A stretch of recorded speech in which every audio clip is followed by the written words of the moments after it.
Greg Smith here, national recruiting analyst, rivals.com, and we've got some big news to discuss as four-star outside linebacker out of Blue Valley in Overland Park, Kansas, Dawson Merritt has committed to Alabama, and I'm joined by a very special guest from TideIllustrated.com, Jack Knowlton, to discuss all of the big news. First of all, first things first, Jack, thank you for joining me, man. Yeah, of course. Excited to break this down. Yeah, so I guess when you first hear that Dawson Merritt, the four-star outside linebacker out of Kansas, has picked Alabama, what is your gut reaction to hearing that news? Yeah, I think it's great news. I mean, Alabama has excelled at the linebacker position in their 2025 class. They have a bunch of names, but specifically for Dawson Merritt, they were looking for him to fill that kind of wolf target role in Kane My Womack's favorite, new. my favorite position name. It is a great position name. Yeah. So they were specifically targeting him for that role. So while it kind of looks like the linebacker class is maybe a little bit bunched up, Merritt kind of sticks out in terms of the position they were projecting him into, and the fact that they could land him and get him for that role in the future is absolutely massive for this group in the summer. Yeah, and he's a player that had a good recruitment, an interesting one kind of to the end because he narrowed it down. And you don't usually see this with a recruit, like as they start to think about and start to take official visits. He then narrowed his choices down to just Alabama and Nebraska. I know that both sides, and kind of talking to sources about this, both sides at different points in this race really felt good about their chances with him, and I think that it kind of speaks to where both of those programs are, and especially with their head coaches both being relatively new. Matt Rule being in his second year, going in his second year at Nebraska, Kalen DeBoer going into his first year, obviously at Alabama, taking over for Nick Saban. I think that those are two coaches that are very good at kind of casting a vision of what they kind of see their programs turning into under their respective tutelage, and it speaks to kind of the staffs that are in place at both of those places. But I do think that Alabama is it was a unique position for him to be able to play. I know that Dawson has talked with a lot of people about that wolf position being really perfectly suited for his skill set and what they have going forward. And so I think that was a big part of this. But it was a really interesting recruitment that has been tight and back and forth really to the wire.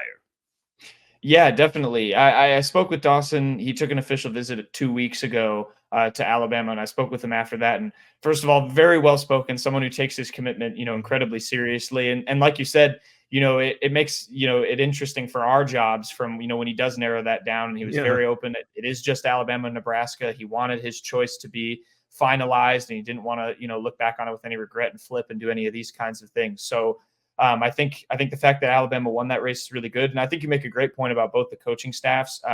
He told me he loved what Matt Rule was doing at Nebraska and kind of the future he's building. But in the same vein, I think a lot of credit has to go to Coach Womack and what he's kind of created with his defense and how he sold that role to Dawson. I think that really proved to be the difference. His official visit, he said he really got to know the staff a lot better and was a lot more confident in them coming off of that. So I think Alabama, they've had a really good official visit month here in June, and Dawson's, maybe the cherry on top of that. Yeah, it's funny. You teed me up perfectly for where I wanted to go next, because this is something that has been from afar. Because I talk to you guys at Alabama a lot, because you guys, like, Alabama recruits at a national level, and some of the top Midwest guys obviously have been, as we see with Dawson Merritt, heavily considering or committing to Alabama, right? And so I have always kind of obviously followed them as being kind of one of the kings of the sport. And I'm so curious your take on this. Now, you mentioned that they have been kind of on this run after the official visit season. What has been kind of your perspective of the initial recruit reaction to Kalen DeBoer and his staff taking over, and where we've kind of gotten to now, which is what seems to be a rapid development of what happened?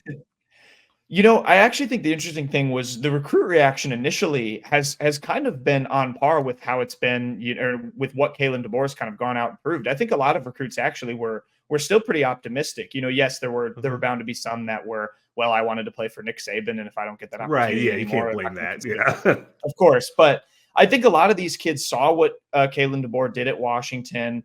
And really still bought into that. And that has helped Kalen DeBoer have a lot of success. I think the people who's proved wrong are a lot of fans of, or opposing fan bases, who thought this maybe would be the start to the downfall of Alabama on the recruiting trail. And I mean, Kalen DeBoer has silenced those doubters. I think it's pretty safe to say with what he's done in this month of June. It has been, pretty spectacular. They're heading in now with 18 commitments into the next dead period. I think that's an amazing position for a new staff to be in. They have a clear identity. They want to get recruitments done early.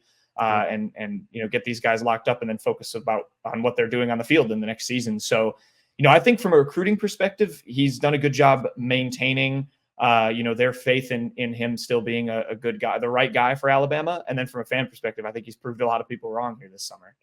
Yeah, I think it's to me, this was always the way that it was going to go. And I remember I did one of these videos with Adam Gorney, our national recruiting director, after the hire, and we talked about this when I think it may have been after Jamie French decommitted. And I was like, man, I don't know. I think that these kids are going to, like, some of these kids that are leaving right now are going to look back in a couple of years and be like, well, he's just winning the same way he was at Washington. And oh, by the way, everywhere else that he's been throughout his entire career. I think that Alabama did a great job with the head coach hire. I think that DeBoer will be fantastic down there. He's one of the best coaches in America. And I think that what we're seeing now in this summer run it's important, right? Because like you said, that about the June run, that to me means that there's a translation from what the staff has been telling kids leading into those official visits. And then they get them on campus and they're like, okay, the language kind of matches, right? Those guys are real the same way they were when we were talking on the phone. And, we can still win here. We're still going to keep this thing rolling. It's going to look a little different and feel different. You're going to see some different stuff. That offense is probably going to be, well, it's funny. I want to say as explosive or more explosive. They produced a lot of Heisman winners under Nick Saban. So you got to be careful with that. But we've seen what those offenses are like, especially at Washington here recently. Like, I think that that's going to be a lot of fun to follow. And I think it's going to be honestly one of my favorite storylines to track as we get into the season, just how those guys are kind of starting off and how DeBoer does down there at Alabama to, like you said, kind of quiet those critics both inside the fan base and with those other SEC fan bases that are kind of, and we can be honest, like kind of just hoping on the downfall of Alabama.